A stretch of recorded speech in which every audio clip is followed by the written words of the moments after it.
Hello, Internet! I'm Elliot the Purple Hair Doofus, and welcome back to Bad Unicorn by Platt F. Clark. Today we're covering chapters 27, 28, 29, and 30.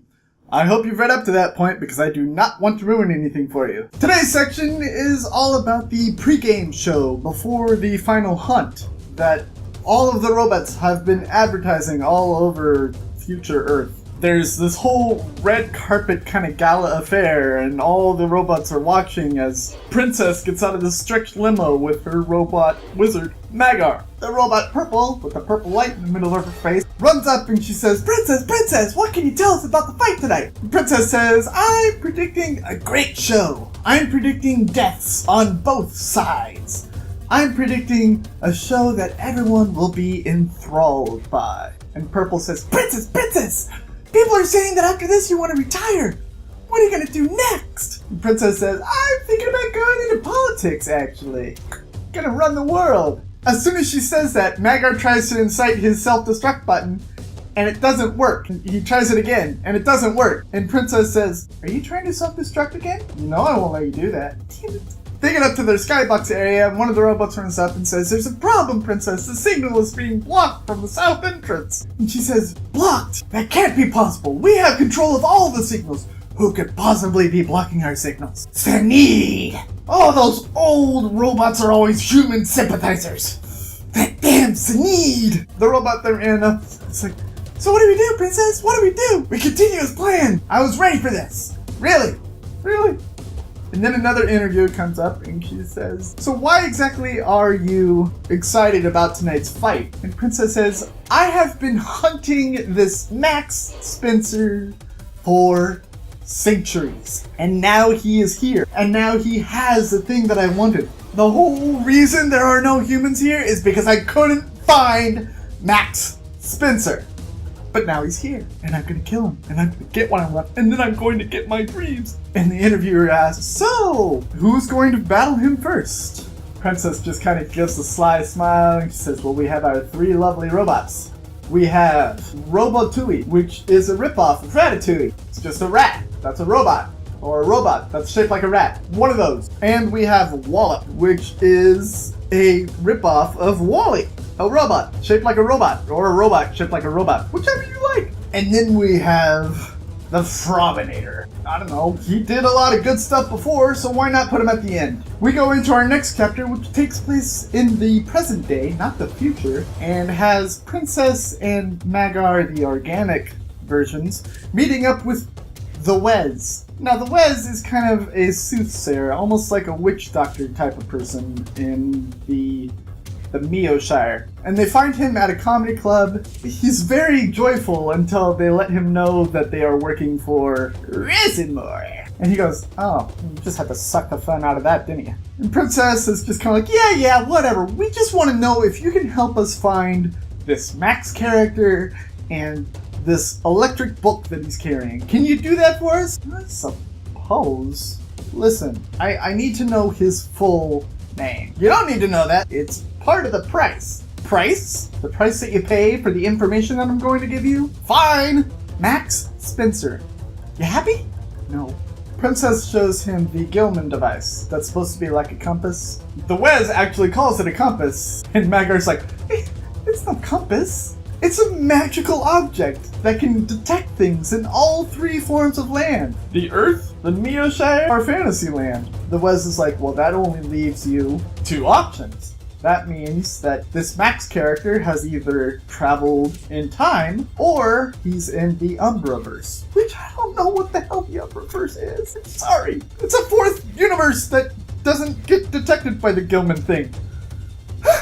And so Princess and Magar ask, how do we know he didn't travel into the past? The Wez says that there's a very, very simple test. Here, look into this mirror. And Magar grabs it, looks into the mirror, and he sees two reflections of himself. And on one, he's older, gray beard, very distinguished, very, everything that he'd always want to be. And then on the other, he's the floating robot head that he is in the future. Yeah. And he's like, no, I will not accept this trickery. And Princess is like, oh, it can't be nothing. And she picks it up and she sees two versions of herself. One is very lovely and very beautiful. And the other one is an evil robot with spiky teeth. And she's like, no! You're a fool and a trickster! Stop this! And the Wez just simply asks, how many reflections did you see? And they say, we saw 2, but they can't be real! None of those are real! None! And he says, if he had traveled into the past, you would have 3 reflections there, because he would have changed your art. Fine!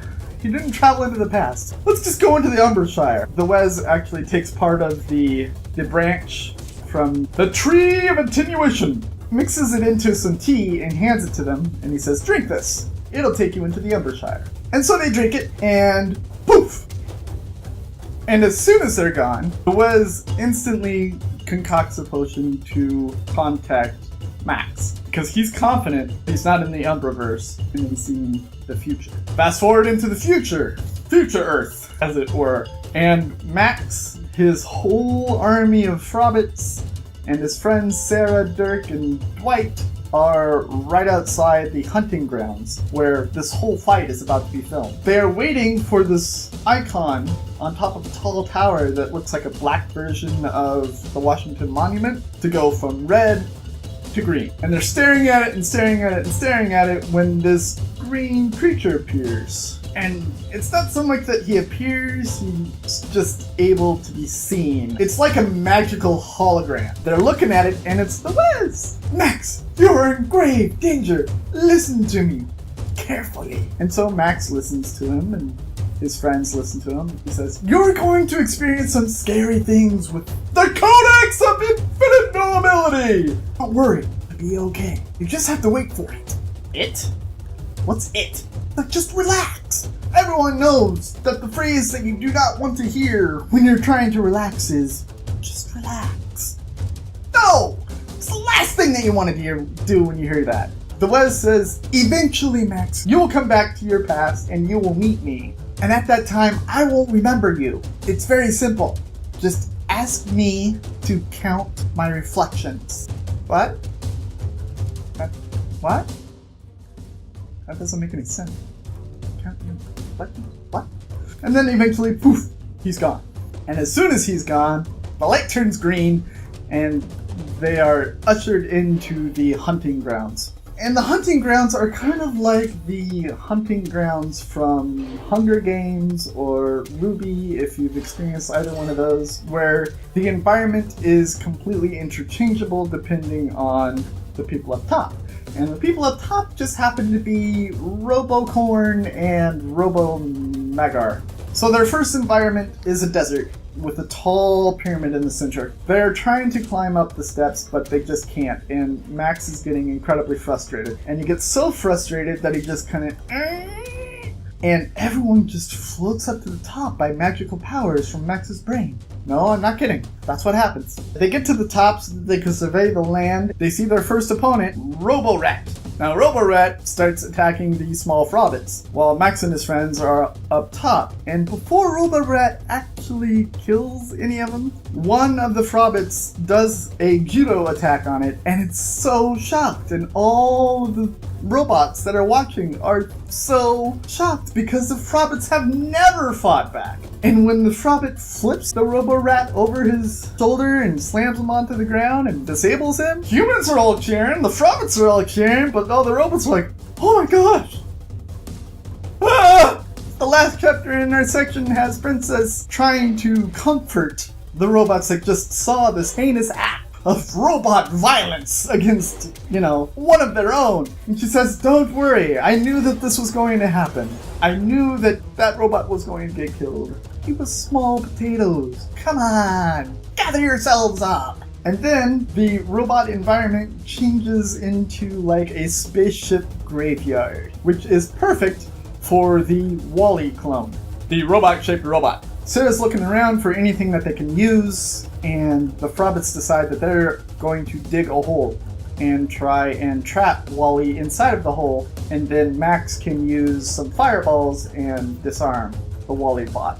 Wally's moving around as they put like sheet metal over the hole, and before he climbs over the sheet metal, he actually lifts it up and peeks inside, and Sarah's like, oh no! He knows our plan! He knows everything, it's not gonna work! Max, what are we gonna do? What are we gonna do? And Max starts freaking out because he can't use fireballs anymore, and he starts like accumulating a lot of energy because he wants to shoot the fireball now. He accumulates so much energy that this wind starts piling up and blowing the pages of the Codex of Infinite Nobility. And he's like blowing around and round and round, and the wind is like whipping around Sarah's hair, and fire's like in the wind. And Max actually creates a firestorm. While it hurts the Wally robot severely, it also kills a lot of the Frobbits and hurts a lot more. Max is torn up inside, and he slides down from the highest point. He eventually goes in and kills the robot-shaped robot, but he is so down. And the lead Frobbit named Yaya comes up and comforts Max. Frobbits have been fighting this way for years. You have actually shown us a way to fight against the robots that succeeds. You have done amazing things today, Max. You have helped our culture thrive in this scary, scary time. And Max kind of lifts up again. Magar and Robo Princess are up in the viewing deck looking down, and Magar asks Robo Princess why she wants to get into politics. And Robo Princess says, you know, Max, I'm tired of your questioning. I'm starting to think that you're starting to look down on me. And that's not a very attractive trait, Magar. Magar says, I am. I hate you. I hate you. I've always hated you. I've hated working for you ever since you were a little kid. I don't know why I'm still here. If you become a politician, it's the worst decision you'll ever make, and you are just stupid for ever thinking that you can do something like that. Princess gets so mad that she can't control her anger, and she kills Magar. She even has to like repeat it in her visual memory to realize that that's what she's done. And that's where our section ends today. The question that I have for you is, what is your favorite battle of all time? It could be fictional or realistic, either one. The question that I had yesterday was, if you were to become a fake god to control a species that didn't know about you, what would your fake god name be? You know, since Dark was Darkster. Why Darkster? So close to Dorkster, and I'm just stalling because I don't know my answer yet, and I'm high on caffeine, and this is like the third video I've done today, and my palms are all sweaty, and I don't know if I can do it. Fine. I would probably go... I would stick with the Magnificent, but I would drop the stir. So it'd be Elliot the Magnificent! No, that sucks. Elliot the Elegant! No. I'm gonna have to think about that a little bit more. Yeah.